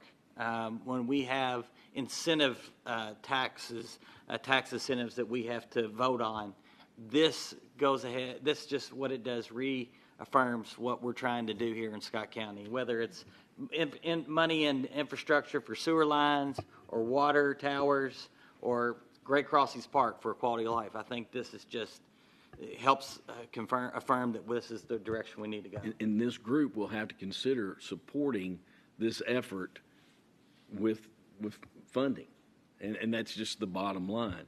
Whether it's us helping, develop a regional site, us helping with the marketing campaign, staffing. This group will have to do that, but you're 100% right. It affirms why we have to do this. Now, anyone else have any other comments or questions? Anybody? Jenna, you're usually very engaged in those meetings. Anything else you'd like to share? You do a lot of work and appreciate all you do as well. I guess what I would say from my perspective is, we truly are a region. So I can't, when I'm on the road or when Jack and I are working on a project, I recommend all 9 counties. So if a consultant or a company calls and says, I need 50 acres, I need a 20,000 square foot building, my team has a database of all 9 counties and all those properties. So I don't recommend Lexington, I recommend all the properties in those 9 counties. And we need more. And you need more, and we need more, and now Sterling needs more, and Frankfurt needs more. We're just not, we don't have product on the market, and as the consultants will say, no product, no project. So we all have to work together to find a 500 to 1,000 acre mega site and be able to understand that it benefits all. And, going back to what Jack was saying, we did spend a lot of money on this economic impact model that each community has. And part of that was selfish for me way back then, because when YS Automotive ends up in Georgetown and my mayor looks at me and says, I'm giving you money, why are our projects ending up in Georgetown? I had the model created so I could say, when it ends up in Georgetown, we get the indirect and induced, and that's the way it should be. We should all share in that benefit. So that's how we operate at Commerce Lexington. Can I ask one quick? Dave. So when I know we're talking about industry and commerce and all that, but what about residential? Because I feel like we have some surrounding counties that aren't as open to expanded residential as we are. And it's driving people to us, which is driving our infrastructure costs up and our employee costs up and everything else. And so that's got to be a major component where these other counties have to get a little bit open to accepting more residential development and not just driving it here and it's not intentional. They're protecting their own. And so it's not intentional, but it is an unintentional consequence that we receive from that. So when you talk about affordable housing, well, that's hard to fix when others have their boundaries closed and don't expand. But we also have our own limits too, though. Like we have some, non-negotiable areas that we're not developing too, Well, because we don't want to be Right. Nicholasville And Road. I agree with those boundaries. I mean, to say it out loud, but we don't want to be Nicholasville Road. right. So, I mean, that's exactly why that was done. We all agree that's the right thing to do. Yeah, So yeah. To throw them under the bus that they're not, No. They're protecting their turf, too. But we're also expanding residential north, east, west. I mean, we're expanding everywhere. Yeah. Well, it But doesn't David, pay for itself though, you think because we have a tax rate that we're getting ready to talk about that's probably one of the lowest 3 in the nation. Yeah, that doesn't. that's what's driving it, Yeah. tax rate. Yeah. I'll just say to wrap up. Wrap it what up. You all are actually Sorry. our first meeting outside of the Leadership Steering Committee group. So what we're going to do over the next month and a half is go into each of the 9 counties. We're going to be at Scott County United later in the month and have similar conversations. I mean, the first step, I mean, David, to your point, is just starting to educate people on what the landscape looks like, particularly on the housing side too, so that everybody understands what the challenges are and the role that they may be able to play in helping with those issues. But we're asking for feedback. So if you all think on this and you have other ideas, those are great points about the high schools and trying to figure out how we align those things. Please let us know, because this is part of that feedback time to make sure that we're expanding the list of stakeholders who are providing input on what we need to focus on. And then at the end of November, on November 30th, we're going to have a large event where we invite you all to come in with the other regional players and talk more specifically about these action items to the judge's point. And there may be things that we go ahead and start on, like a product development strategy or some perception things, so we have an idea of how people view us in preparation for some branding exercises that we can present to you all. So you'll be getting that information, invite you to participate in that, and then we're just going to keep having these conversations. And these are drafts. I mean, that's exactly right. It's a, it's a work in progress, but appreciate you all coming. Thank you very much. We'll continue to work and do what we can to help each other. So, yes, sir. One more question, if you don't mind. Sorry. Well, it was some numbers that were talked about early on, and I was trying to write some of it down, but I was kind of surprised. I don't know why, but Kim, did I write this down right? You said that basically people are traveling from 78 different counties. Is that what you said? They claim it's their residence. Gotcha. And to Jack's point earlier, some of those folks, especially in our east Kentucky, live here during the week and go home on the weekends. Or we have a number of folks that 5 or 6 of them get together and they carpool. But yeah, we have residents. And then I think the number you used was like 35% of your employees live in Scott County, which is kind of smaller than I thought it would be, but I don't know why I thought that. But Actually, it's growing. I would say a lot. Actually less. It's growing. That number's growing. The residents from Scott that live and work at Toyota, that number's growing. Well, I was just thinking that in my world, we build them and I leave and go find another place to build. So I'm always traveling. I knew that when I got into construction. So we try to carpool, and especially that's happening now. I mean, we went out and we gave all our guys a raise a few months ago when the gas started going crazy. It's not in our budget, but it's not in theirs either, and we don't need to lose people over that. But one other question, and I was looking at, and we were talking about housing. David especially was talking about it. I thought this was a pretty outstanding figure. Over the past 10 years, average annual pay has increased in Fayette County by 33%, while housing has increased by 71%. When my guys come to me and they say, I got a problem, I go, no, we got opportunity. That's a huge opportunity that we got to try to figure out how we're going to, when wages are increasing 33%, but housing is increasing 71%, that's a huge opportunity. I'm done. All right. Thank you. I appreciate everybody's input. Appreciate you all. Thanks so much. We're going to move on to another item. I'm going to ask Michelle to give us some input and comments about recommendation for property tax and personal property tax rates.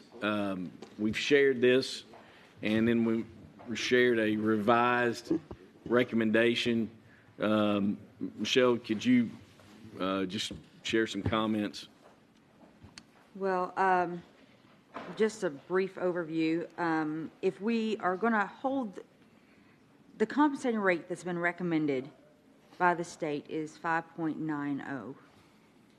And with that, in your information, you'll see that gives us a real estate percentage increase of a little over 1% for revenue. If we held the rate that we currently have is 6.2, it's going to put us well over the 4%, which would that 4% threshold that would force a potential question on it. Yeah, having a recall vote, Petition. yeah. So with that, I went in and I tried to calculate a rate in which we would stay below the 4%, but still have significant growth in revenue. And with that, I calculated the 6.07%. That is really close to that 4%, and there was concern with that it was maybe a little too close. And so with that we came up with the 6%, giving us a 2.78% in real estate revenue growth for the coming year. 2.78, In revenue. In revenue growth. Expansion. Yes.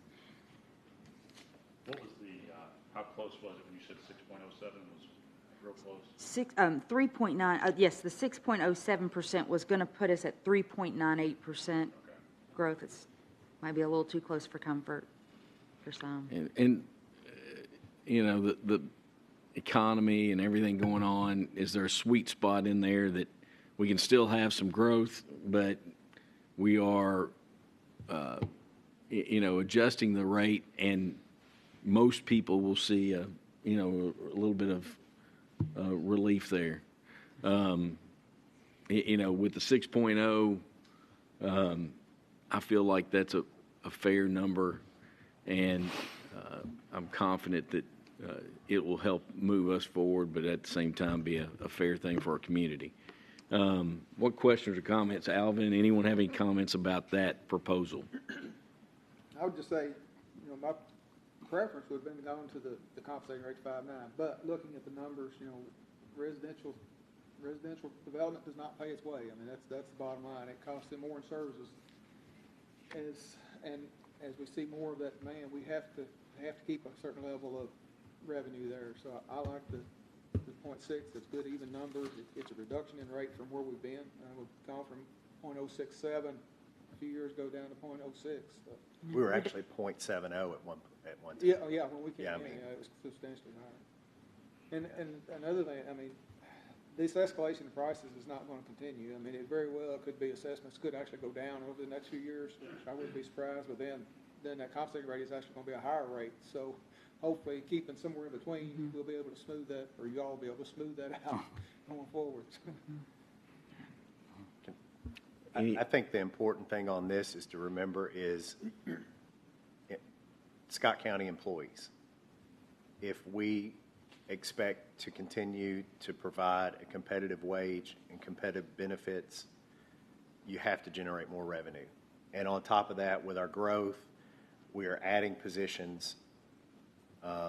And if you on social media, a lot of citizens talk about we need to keep our pay rate up. I hope they understand, well, to keep the pay rate up means you have to pay a little bit more yourself in order to support the county employees. And to me, that's the most important part of it is because that's our largest expense. And that's our most important part, because if we don't have them, we can't run county government. And so that, you can't just keep going with the status quo and expect to be able to take care of them and expand the workforce. I agree. And then the 6.0 would be my recommendation to the court to consider. Michelle, could you comment also on the personal property adjustment? Yes. And how it has to line up with the real estate, and being the similar ballpark on revenue? Yes, according to KRS 132.018, which became effective June 27th of 2019, if the tax rate for real property is reduced, then in turn the property tax, personal property also needs to then be in line with the increase in revenue as the real property tax rate. So are you saying you can't match tax rates? No. Because if we decided to keep the if we decided to go with, say, 6.0 rate, the increase in growth is going to be 2.78 approximately for real estate. But the personal property rate, putting that at 6.0, would have an increase of 8.42. And those percentage growth have to be in line with one another. So what if we raise personal, it's gotta be that 2.7? The personal has got to be as close to 2.78, yeah, as close to. It's not going to be right on that rate because the state will only allow 4 decimal places out. So it's kind of like getting in that little. I'm glad you paid attention in math class. I know. Yeah. that's my nightmare, right? But that rate will be below, and I'd had a proposed rate out here at personal property out to the right, far right, of 0.0573. Well, that will probably come down to about 0.0568 or 569 to be closer in line with the 2.78. So you're actually going to say we need to adjust that rate Down. even Yeah. further down. Can you share that number with us early next week? So I can share it this afternoon. This afternoon? Yes. Because I would like to bring this to the agenda for next week. Just one other Yeah. comment. The 2.78% growth we're talking about includes $75,000 of that growth is new development, new growth. It's not, that's changing Right. rate doesn't affect that. And the new 75,000. growth isn't included in with that. Yeah. Right. So what's the overall gain that we would have? The overall gain, if you look here, according to the spreadsheet, we're looking at a gain of, potential revenue earn of 3.395752, and I have to come all the way down here, the potential earned. I have so many numbers, I apologize. And the revenue earned, yes, we're estimating with real estate 3.395752 as opposed to what we were bringing in 2021, which was 3.30. So we're looking at about 75 to 80. Okay. Yeah. Additional? Additional. But that didn't include there's another 75,000 to new growth. on That would top be of it. new growth, yes. So it'd be 150, 60. And then just to remind everybody, that rate of 6.0 is probably in the bottom 4 Yeah. in the state Yeah. out of Really? 120 counties. Still pretty low. So it is what it is. What questions or comments does anyone have? And we'll bring this back next Friday and have you all consider it. Any other questions or comments? Judge, the only thing I would ask is that the health board, the library board, the extension board, that they all touch base with Michelle and they all calculate as they bring their rates to us in the same manner. Calculate what? For instance, the extension board, they're taking a compensating rate. Yeah.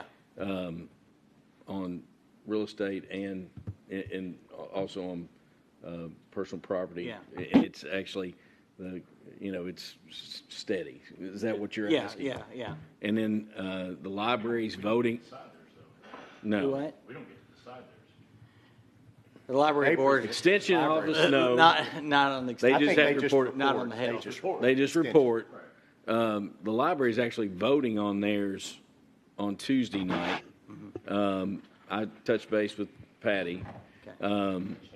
So. And the health board, the library board's the only one we have jurisdiction Yeah. over. And you're on the health board now, and have you all voted on yours yet? So. Yeah. It just needs to be shared. Yeah. Yeah. Anything else? Nothing. Thank you all. And then Jeff has a quick comment about employee admin handbook. I do. Thank you, everyone. For the past 3 years, we've been working on the employee handbook, been identifying issues that have come up during that period. This is a copy that I've been working on. Have all kinds of comments. It's in the headers, the footer, the margins, Post-it notes, all kinds of things, just trying to address the problems we've dealt with over the last 3 years. And also, we've been doing a lot of benchmarking and looking at best practices. What are other counties doing? How are they handling certain situations? And making sure we have just good wording in the document. Some of the goals, of course, of this is to make sure that it's compliant with all the federal and state regs, and not only that, but that it's easy to read and understand and easier for people to follow the document. What we've done is we've put this document on a OneDrive so that it can be accessible to others. We formed a committee, and on that committee we had, and several more here in the room, Cam Culbertson has been on this committee, John Ward, Chris Runyon, Kenneth Portwood from the county clerk's office, Kara Oliver from our office, Josh Hudnall from the sheriff's department, and of course Dwayne Ellison has been part of this process, this committee. Cam and I, after I had created a rough draft, as you will, of all the edits, and the nice thing about this OneDrive document is all the additions, all the deletions, all the comments, we can have this all in this document, and everybody can see your active work in this document. So Cam started with reviewing my work in February. We formed the committee in April. So from April through June of this year, the committee's been working on this document. We've met at least 4 times to review the document, and we're at the point now where we're ready to share it with the court. So I just want to let you know that that's coming, probably within the next week or two, for your review, and then we'll at some point present this at a court meeting. I think what probably would make most sense is to maybe at the next workshop is to, at that meeting, to have a discussion about the document and then perhaps bring it to court at the meeting following that. So I don't know, Judge, if you agree with that or not, but it seems like that makes sense. Okay. You, off the top of your head, know how many pages it is? At least 60. Okay. All right. That's So- manageable. Well, I was literally thinking, do you think it'd be a good idea? I know we don't want to do all the printing, but it might, I might do better flipping With through a it paper. than looking online. So I think we might think about handing out everybody a copy before that, a week or so before that. I agree. And there's one thing I skipped over too. I'm also going to give everybody a summary, like a top page document with the significant changes to the documents. I didn't talk about that. And I'll not only give, what I'll also provide you with is not only the markup version with all the comments and additions, deletions. I mean, there's a lot. I'd say probably 30-40% of the document's been changed. So it's going to be a lot. But I felt like still that, and I think the committee felt this way too, that the way we structured it, I think, is the easiest to follow. So I'll give you the marked up version and also give you a clean version too, so that you can look at it however you want to. Thanks. Any questions? Any other? Thank you so much. All right, thank you. Last thing, JR's been kind enough to help with a Eastern Kentucky flood drive, donation drive. We posted that yesterday on social media. I'm going to try to get, that continued to be promoted, but I'm going to head out to the grocery this weekend or Walmart and bag of, get a cart full of stuff that I think those folks down there need, and because the need is real. We have a list of what are priorities on that page.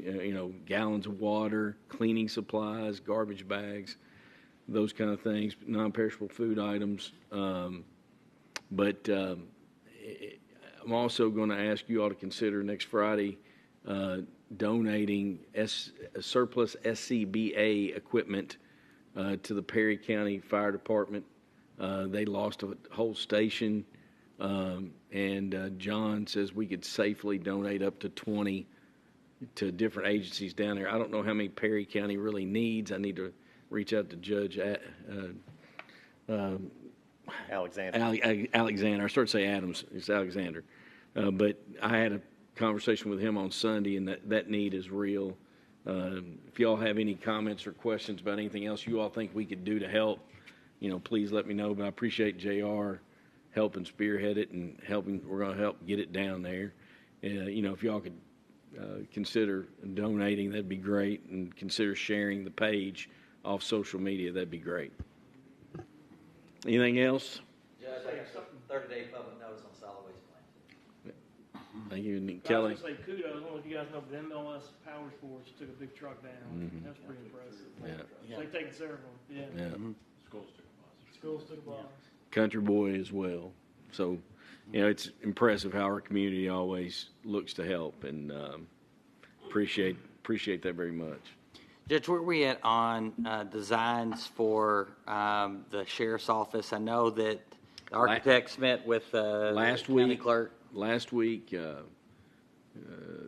actually the week before, they met with the county clerk with some tweaks on just, a desk here, that kind of thing. They're at a point now where the exterior has kind of been rendered and,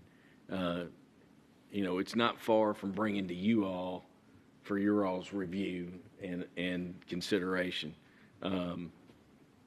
Sheriff Hampton's met with them several times on several different tweaks and reviews, and I'm excited about what it will do for our sheriff's department and our county clerk's office. I think the siding of it couldn't be any better for school safety. Having great crossings, ECS, Western Elementary right there, and then literally 90 seconds down the road, Jeremy Nettles could get from there to the new Scott County High School. On foot. On foot. Yeah, he can do it on foot. But, that all of that, I think, is going to meet so many needs, and then having the excess space in the basement for future growth and being able to use that as a voting center possibly. One request that has been made to me, the community room right now, if you put chairs in rows, you could put 50 people in there. If you put tables, it cuts that down to about 25. The question Sheriff Hampton and our clerk has brought up is, could we make that just a little bit bigger? And I'm just, trying to keep the footprint as as effective as it can be without being too big, but still meeting the need. And I do not want to look back and say, dang, I wish we'd made that bigger. How many people does the concession stand hold out at the park? I mean, we have that meeting area that people can. I think David, it I'm holds not 60, sure. 75 chairs.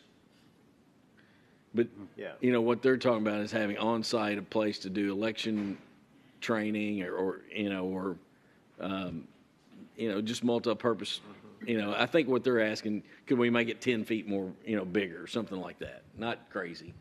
That's the biggest thing that's been shared with me by both the clerk and the sheriff. But that's a decision y'all will have to help me make. So, One thing, Judge, Alvin and I were at a training. I've shared this with you, and I have met with Rebecca about this.